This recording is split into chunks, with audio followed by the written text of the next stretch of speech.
ওই খুনি ফ্যাসিস্ট হাসিনা এবং তার যে দল আওয়ামী লীগ, যেই দলের নেতৃত্বে আওয়ামী লীগ এবং হাসিনা তার আওয়ামী লীগ, যুবলীগ, ছাত্রলীগের সকল সন্ত্রাসীকে একসাথে নিয়ে বাংলাদেশে এমন একটি গণহত্যা হয়েছে।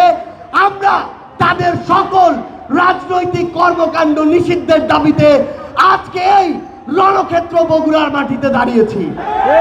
শুধুমাত্র নাম শুনেই বৈষম্যের শিকার হয়েছে, বঞ্চিত হয়েছে যেই জেলা ছিল সেটি হচ্ছে এই বগুড়া জেলা। আমাদের যুদ্ধ এখনো শেষ হয়নি।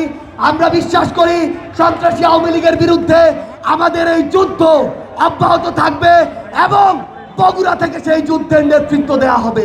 বিগত 16 বছরে যেই জেলার নাম শুনলে উন্নয়ন বাজেট, বিভিন্ন জায়গায় প্রমোশন থেকে শুরু করে অগ্রগতিতে নাম কেটে দেওয়া হয়েছে, সেটি হচ্ছে এই বগুড়া জেলা।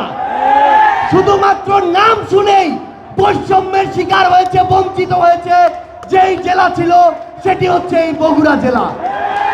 এই অভ্যুত্থান পরবর্তী শত শত ত্যাগের বিনিময়ে আজকে আমরা বগুড়া জেলায় দাঁড়িয়েছি যেই দাবিটি নিয়ে, সেটি হচ্ছে ওই খুনি ফ্যাসিস্ট হাসিনা এবং তার যে দল আওয়ামী লীগ, যেই দলের নেতৃত্বে আওয়ামী লীগ এবং হাসিনা তার আওয়ামী লীগ, যুবলীগ, ছাত্রলীগের সকল সন্ত্রাসীকে একসাথে নিয়ে বাংলাদেশে এমন একটি গণহত্যা হয়েছে।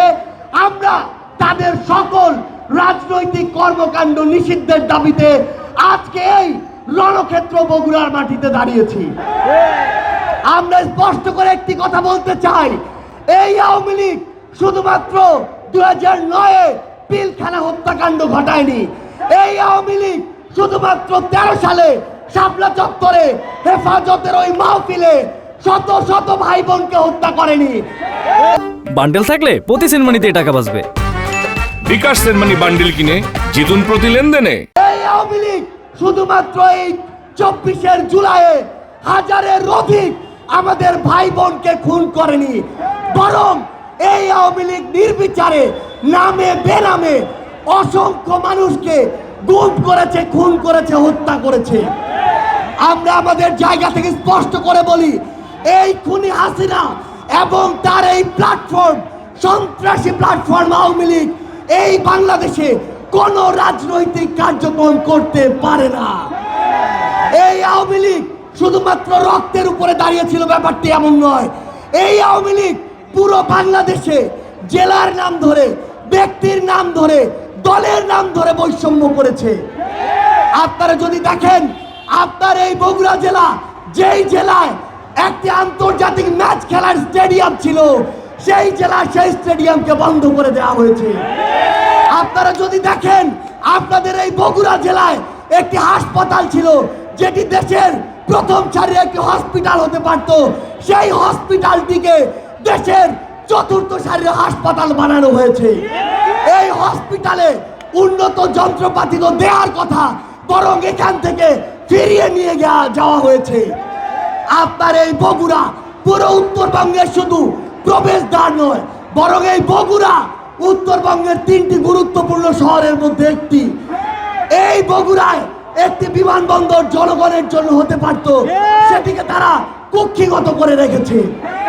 আমরা জাতীয় নাগরিক পার্টি এনসিপির পক্ষ থেকে আপনাদের মাধ্যমে অন্তর্বর্তীকালীন সরকারকে এবং আগামীর বাংলাদেশের সরকারকে বগুড়াবাসীর পক্ষ থেকে স্পষ্ট করে বলতে চাই, আমাদের এই বগুড়ায় বিমানবন্দর লাগবে, আমাদের এই বগুড়ায় মেডিকেল বিশ্ববিদ্যালয় লাগবে, আমাদের এই বগুড়ার স্টেডিয়ামে আবার আন্তর্জাতিক খেলা হতে হবে। বগুড়ার যারা আওয়ামী লীগের দালাল ছিল খুব ভালো করে জানেন, নাম হচ্ছে মাহমুদুর রহমান মিলন, আওয়ামী লীগের সভাপতির ছেলে। এই মিলন আওয়ামী লীগের জেলার কোষাধ্যক্ষ ছিল। এই মিলন এই শহরের গুরুত্বপূর্ণ যে স্থাপনা, 100 বছরের ওই প্যালেস, সেটি দখল করেছে। এই মিলন সনাতন ধর্মাবলম্বী ভাই বোনদের জায়গা দখল করে ব্যাংক বানিয়েছে। এই মিলন আপনাদের এই বগুড়ার ক্রিয়া সংস্থা দখল করেছে। এই মিলনরা বগুড়ায় একদিনে মিলন হয়ে উঠেনি, এই মিলনরা বগুড়ায় একা মিলন হয়ে উঠেনি। যাদেরকে কেন্দ্র করে এই বগুড়াতে শত শত বিভিন্ন রাজনৈতিক দলের ভাই বোনদের উপরে যুগের পর যুগ ধরে অত্যাচার চালানো হয়েছে, সেসব দালালদেরকে বিচারের আওতায় আনতে হবে। আমার এখানে শহীদ পরিবার বসে আছে, আমার এখানে আহত যোদ্ধারা রয়েছে, তাদের শরীরের ক্ষত শুকায় নাই। শহীদের ছোট্ট মেয়ে তার বাবার লাশ আমাকে এখনো দেখায়। সেই খুনিদের বিচার হওয়ার পূর্ব পর্যন্ত কিভাবে এই বাংলাদেশে আওয়ামী লীগের নাম নেওয়া হয়।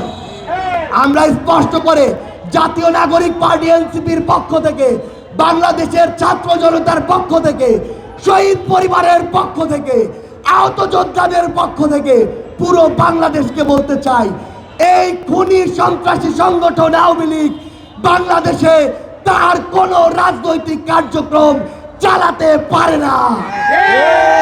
আমরা স্পষ্ট করে বলি, আগামীর বাংলাদেশে এ সকল সন্ত্রাসীদেরকে যেখানেই দেখবে বাংলাদেশের ছাত্র জনতা, শহীদ পরিবার, আহত যোদ্ধা ঐক্যবদ্ধভাবে তাদেরকে প্রতিহত করবে। পরিশেষে এই বগুড়ার মাটিতে জানিয়ে দিতে চাই যে এই বগুড়ার মাটিকে কেন্দ্র করে ওই খুনিরা সবচেয়ে বেশি বৈষম্য করেছিল, সবচেয়ে বেশি নির্যাতন করেছিল। সে সকল খুনিরা এই বাংলাদেশে যেন প্রশ্রয় না পায়, এটাই হোক আমাদের দৃঢ় প্রতিজ্ঞা। সবার সাথে আবারও দেখা হবে রাজপথের সংগ্রামে অথবা বিজয়ে। ইনকিলাব জিন্দাবাদ।